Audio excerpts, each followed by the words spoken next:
اچھا، پھر پیغمبر اسلام نے حلال و حرام سے متعلق بھی خطبہ غدیر کے اندر بہت کچھ گفتگو فرمائی ہے اور احساس دلایا ہے کہ اس میں کوئی رد و بدل نہ کرے اور خدا اور اس کی حجتوں نے جو کچھ بیان کر دیا بس حکم خدا کو وہیں تک رکھیں، اس کے مطابق عمل کریں۔ اور پیغمبر اسلام نے غدیر سے ریلیٹڈ جتنے بھی یہ گفتگو ہوئی ہیں اس میں امر بالمعروف اور نہی عن المنکر پہ خاص طور پر زور دیا ہے، اور پیغمبر نے جملہ ارشاد فرمایا کہ میں اس بات کو تکرار کے ساتھ کہتا ہوں، بار بار کہتا ہوں، تکرار کے ساتھ کہتا ہوں کہ امر بالمعروف اور نہی عن المنکر کو ترک نہ کرنا۔ کیونکہ بہت اہم ترین خطبہ غدیر کے اندر صرف یہ کہ قصیدہ خوانی والا صرف پہلو نہیں بلکہ اس کے اندر ذمہ داریاں بھی بتائی گئی۔ باقاعدہ خطبہ غدیر میں جو موضوعات اور کلمات کی جو تعداد ہے وہ بھی علماء نے پوری ریسرچ کے ساتھ لکھی ہے، کیلکولیٹ کی۔ خدائی صفات پر 110 جملے پیغمبر نے اس خطبے کے اندر ارشاد فرمائے ہیں۔ اس کے علاوہ ولایت امیر المومنین علیہ السلام پر 50 جملے ارشاد فرمائے ہیں، اور امام ولایت ائمہ علیہ السلام پر 10 جملے ارشاد فرمائے ہیں۔ اس کے علاوہ امام زمانہ کی حکومت کے متعلق 20 جملے ارشاد فرمائے ہیں۔ حلال و حرام کے متعلق بھی 20 جملے ارشاد فرمائے ہیں۔ کلمہ ائمہ یعنی ائمہ کا جو کلمہ ہے یہ تقریباً 10 جملے اس متعلق ارشاد فرمائے ہیں۔ مہدی جو امام زمانہ کا لقب ہے 4 جملے اس متعلق ارشاد فرمائے ہیں۔ اس کے علاوہ فضائل امیر المومنین پر 20 جملے ہیں۔ اسی طرح سے 50 سے زائد آیات قرآنی جو شاہد اور تفسیر کے طور پر اور تشریح کے طور پر پیغمبر اسلام نے جو اس خطبے کے اندر وہ 50 سے زائد ایسی آیتیں جو پیش کی ہیں، اور خود غدیر خم کے اس پس منظر میں واقع غدیر کے تقریباً 10 آیات قرآنی تو 10 سے زائد آیات قرآنی تو نازل ہوئی۔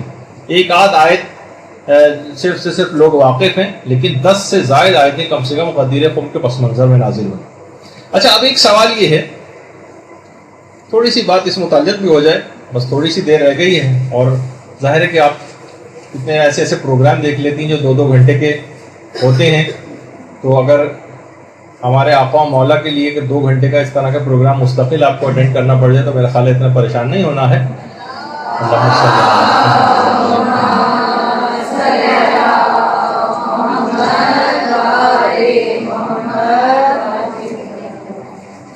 اچھا، کہ پیغمبر اسلام نے آخر بیعت کیوں لی؟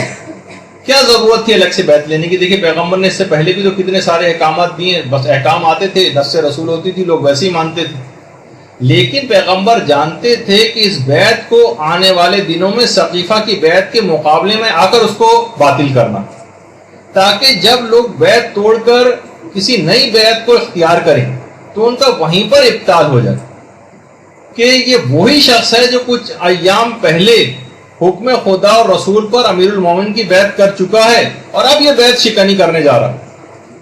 دیکھیے دیگر بیعتیں بھی جو ہوئی ہیں وہ الگ نوعیت کی تھیں، اس میں فقط چند افراد تھے جو یہ آپس میں ایک دوسرے کا انتخاب کر رہے تھے یا اپنی بنائی ہوئی شورا کے ذریعے انتخاب ہو رہا تھا، لیکن اس بیعت میں اور دیگر بیعتوں کے اندر زمین و آسمان کا فرق ہے۔ اب ایک سوال ہے، بس ویسے تو اتنا بڑا موضوع تھا غدیر کا، لیکن ایک سوال کہ اتنے دماغوں میں آتا ہے 1,20,000 صحابہ کا مجمع، اتنے واضح اعلان کے بعد لوگوں نے بیعت شکنی کیوں کی؟ بہت اہم سوال۔ دیکھیے کیسے ممکن ہے، لوگ اکثر معترضین یہ سوال کرتے ہیں کہ 1,20,000 صحابہ کا مجمع ہو، اتنی بڑی تعداد میں لوگوں نے حدیث غدیر سنی ہو اور سقیفہ میں کوئی اعتراض نہ کرے، یہ کیسے ممکن ہے؟ تو دیکھیے پہلی بات تو یہ ہے کہ لوگوں نے جو کچھ بھی عمل کیا وہ ایک الگ طرف ایک بات رہی، جس کا بھی جواب آ جائے گا، لیکن یہ بات ایک طے شدہ ایک کنفرم واقعہ ہے جس کا آج تک کبھی کسی نے کوئی انکار نہیں کیا۔ تمام تفاسیر میں، تمام علم کلام کی کتابوں میں، تمام ادبیات میں، تمام تاریخ میں، احادیث کے تمام شیعہ و سنی ذخیروں میں اس واقعے کی تفصیلات سے یہ تمام کتابیں بھری پڑی۔ خود امام نسائی انہوں نے 250 واسطوں کے ساتھ اس واقعہ غدیر کو نقل کیا، تو اس کے واقع ہونے میں تو کوئی شک و شبہ نہیں۔ ہاں وہ سوال البتہ اپنی جگہ رہتا ہے کہ لوگوں نے پھر خاموشی کیوں اختیار کی؟ تو پہلی بات تو یہ کہ پیغمبر اسلام کے جتنے بھی مخلص اصحاب تھے سب لوگوں نے خاموشی اختیار نہیں کی تھی، بلکہ بعض افراد تو باقاعدہ بولے تھے، انہوں نے اعتراض کیا تھا۔ حضرت سلمان نے، حضرت مقداد نے، طلحہ نے اور زبیر نے بھی، اور باقاعدہ حضرت زبیر نے تو سقیفہ کے سرداروں پر تلوار تک کھینچ لی تھی، یعنی ایسا نہیں تھا کہ سب لوگ مان گئے. اچھا بعض افراد جو نہیں مانے تھے, کچھ ایسی ان کے خیال میں کچھ مصلحتیں تھیں یا وہ خون خرابے سے گریز کرنا چاہتے تھے. کچھ لوگ اس وجہ سے بعد میں اس چکر میں نہیں پڑے اور اپنے آپ کو ایک لحاظ سے غیر جانبدار انہوں نے کر لیا. بعض افراد جو تھے وہ بعض دھمکیوں کی وجہ سے خوف زدہ تھے, اس وجہ سے خاموش ہو گئے. ہر آدمی دھمکی کو جو ہے وہ برداشت نہیں کر سکتا. کچھ افراد کو کچھ فائدے مستقبل میں ملنے والے تھے اور امیر المومنین کی شخصیت اور کردار سے واقف تھے کہ یہ تو کوئی سا بھی فائدہ ہمیں ملے گا نہیں, ان کی عدالت سے ہم واقف ہیں, ہمیں تو کچھ ملنے ملانے والا ہے نہیں ان کے بعد. تو جہاں کہیں ان کو زیادہ بہتر صورتحال نظر آ رہی تھی اس کی طرف جا رہے تھے. علماء فرماتے بعض اتنے سادہ لوح تھے کہ ان کو سمجھ میں ہی نہیں آ رہا تھا کہ ہم کیا کریں. گاؤں دیہات والے اس زمانے میں بھی عرب ہوتے تھے انتہائی سادہ لوگ. یعنی ابھی بھی آپ دیکھیں گاؤں دیہات میں جب الیکشن ہوتے ہیں تو ان کو یہ بھی نہیں پتا ہوتا, اس کا امیدوار کا نام بھی نہیں پتا ہوتا کس کو ووٹ دینے جا رہے ہیں. آج کل کے دور میں جو اتنا زمانہ ترقی کر چکا ہے, اور وہ کہتے ہیں کہ جناب اچھا وہ فلاں نشان کے اوپر اور اونٹ گاڑی پر اور فلاں پھل کے اوپر اور سیب پر اور میز پر اور قلم پر کسی کو جا کر نشان دے کے وہاں اسٹیمپ لگا دیں. تو اسی طرح سے اس زمانے میں بھی اتنے سادہ لوگ ہوتے تھے. اچھا بعض ایسے تھے کہ جو باقاعدہ انکاری تھے اور امیر المومنین سے باقاعدہ کینہ اور دشمنی رکھتے تھے. کتنے ہی کافر اور مشرک رشتہ داروں کو ان کے مختلف جنگوں میں امیر المومنین قتل کر چکے تھے. عربوں کا کینہ تو بہت مشہور ہے نا, تو یہ والی بہت تھی ان کے اندر دشمنی, اس وجہ سے بھی انکار کیا. بعض اتنے زیادہ نادان اور جاہل تھے, حیرانگی ہوگی آپ کو سن کر, لیکن علماء نے لکھا ہے حوالوں کے ساتھ کہ وہ سمجھتے تھے کہ حضرت ابو بکر یا حضرت علی جن کی ہم بیعت کر رہے ہیں یہ علی ہیں. اور باقاعدہ ابو جعفر الاسقافی جن کی کتاب المعیار والموازنہ, اس کے اندر انہوں نے باقاعدہ اس بات کو لکھا ہے کہ اس زمانے کے لوگوں کی جہل و نادانی کا ثبوت اس سے آپ اندازہ لگائیے کہ وہ اس طرح سے ان اصحاب کو پہچانتے تھے اور یہ نام لے کر مخاطب کرتے تھے: علی ابن خطاب، عمر ابن ابی قحافہ، عثمان ابن ابی طالب اور ابو بکر ابن عفان. ان سب کے نام اور بلدیتیں بدل کے ان کو یہ نہیں پتا تھا کہ ہم کس سے مخاطب. تو اس زمانے کی ایک یہ بھی وجہ تھی کہ ایسے افراد اور باقاعدہ بیعت لینے کے لیے بعد میں عربوں کے گروہ کو خطیر رقم جو ہے وہ دے کے بھیجا گیا تھا، جو کہ لالچ میں بہت سارے افراد نئی بیعت کو قبول کر لیں، اور کہا تھا کہ جو پیسے سے قبول کر لے وہ پیسہ لے اور جو پیسے کو قبول نہ کرے تو پھر جو ہے اس کے لیے ڈنڈے کو تیار رکھیں، اس کی مار وغیرہ لگائیں. شیخ مفید نے کتاب جمل میں اور شرح اصول کافی میں محمد صالح مازندرانی نے باقاعدہ اس بات کو بیان کیا. اور کچھ لوگ اسلام میں ظاہر ہے کہ مفادات کی پاسداری کے لیے بھی داخل ہوئے تھے، سازشوں کے تحت مال غنیمت کے لالچ میں. بہت سے آپ کو پڑھتی ہیں آپ کتابوں میں کہ پورے قبیلے مسلمان ہو جاتے تھے. تو حیرانگی ہوتی ہے کہ پورا قبیلہ کیسے مسلمان؟ بھائی کچھ لوگ متاثر ہو کہ بہت سے لوگ متاثر نہیں، پورا قبیلہ کیسے؟ تو پورے قبیلے میں مسلمان ہو جاتے تھے لیکن دل سے قائل نہیں ہوتے تھے، کیونکہ قبیلے کو چھوڑنے کے معنی یہ ہوتے تھے کہ جیسے کوئی بھیڑ جو ہے وہ بھیڑیوں کے غلے میں اس کو چھوڑ دیا جائے. یعنی اگر کوئی شخص قبیلے سے ہٹ جائے گا تو اس کو اکیلا پا کر لوگ اس کے مال و اسباب لوٹتے تھے اور اسے قتل کر دیتے. قبیلے کے ساتھ ساتھ رہنا ضروری ہوا. پورے نے زیادہ تر لوگوں نے یا سردار نے قبول کر لیا تو پورے کا پورا قبیلہ بھی مسلمان ہو گیا لیکن دل سے مسلمان نہیں تھے. تو اس طرح کے بھی بہت سارے افراد ایسے تھے کہ جو اس طرح کے تھے کہ جو کہ بعد میں انکاری ہو گئے، اور بعض عہدوں کے لالچ میں تھے.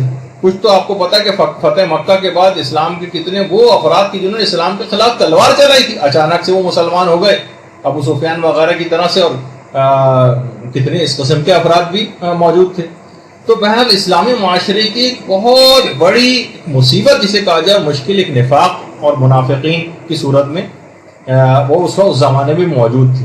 اور علماء نے جو باقاعدہ جنہوں نے قرآن پر کام کیا انہوں نے ایک بات کو لکھا ہے کہ اگر قرآنی آیات کی ہم ترتیب کا جائزہ لیں تو منافقین کے بارے میں اکثر آیات پیغمبر اسلام کے حیات ظاہری کے آخری زمانے کی، آخری زمانے میں ساری منافقین کے متعلق آیات ہیں.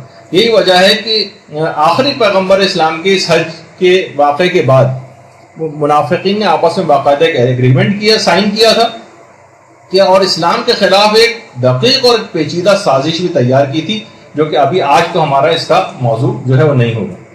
اچھا، اب یہ جو ہوا تھا یہ تمام چیزیں انکار ولایت جن افراد نے کی تھی ان کے بھیانک نتائج بھی سامنے آنے لگے. کہ جب باقاعدہ امیر المومنین نے اصحاب کی جماعت سے کہا تھا کس کس نے یہ حدیث سنی ہے وہ کھڑا ہو جائے، تو کچھ گروہ کھڑا ہو گیا تھا جس نے گواہی دی تھی اور بعض نے گواہی نہیں دی تھی، اور اس کے نتیجے میں لا علاج بیماریوں کے اندر جو ہے وہ لوگ مبتلا ہو گئے۔ ایک دفعہ کسی عالم سے کسی نے پوچھا نا، کچھ لوگوں نے اس کو فیس بک وغیرہ پہ 7ویں امام کے نام سے منسوب کر کے بھی ڈالا ہوا ہے، لیکن وہ پتہ نہیں کہ 7ویں امام نے کہا بھی تھا یا نہیں، کہ پیغمبر اسلام نے کیوں کہا تھا کہ کلنا محمد، سب ائمہ کے لیے 14 کے 14 کے لیے یہ بات کیوں نہیں کہہ دی تھی کہ سب کے سب علی؟ تو ان عالم نے یہ بات کہی کہ لوگوں سے غدیر کا ایک علی تو برداشت نہیں ہو تو 14 علی کس طرح سے برداشت ہو جاتی۔ تو بہرحال لوگوں نے اس طرح سے بعد میں باقاعدہ انکار کیا کہ انس ابن مالک جو ایک صحابی تھے، باقاعدہ وہ خود اپنا منہ کو چھپا کے پھرتے تھے، ایسے بیماری چہرے کے اوپر ہو گئی تھی کہ ہر وقت چہرے کے اوپر کپڑا ڈال کے رکھتے تھے۔ ابن قتیبہ نے المعارف کے اندر اور ابن ابی الحدید نے شرح نہج البلاغہ کے اندر ان کا تذکرہ کیا۔ اس کے علاوہ ایک اور برا بن عازب، یہ بھی اپنے اندھے ہو گئے تھے کیونکہ انہوں نے گواہی نہیں دی تھی، اور ارجح المطالب کے اندر باقاعدہ یہ بات ہے کہ اپنے چہرے کو چھپا کر پھرتے تھے۔ زید ابن ارقم کے متعلق بھی کہ وہ بھی اسی وجہ سے نابینا ہو گئے تھے، اور جریر ابن عبداللہ بجلی یہ بھی گواہی کو چھپانے کے نتیجے میں باقاعدہ اتنے زیادہ اس طرف گئے کہ انہوں نے معاذ اللہ اس کے بعد جو ہے امیر المومنین پر لعنت بھی کی اور جاہلیت اور کافر ہو گئے، یعنی یہاں تک اس بات کا تذکرہ آیا۔ برحمتک یا ارحم الراحمین وصلی اللہ علی محمد وآلہ الطاہرین۔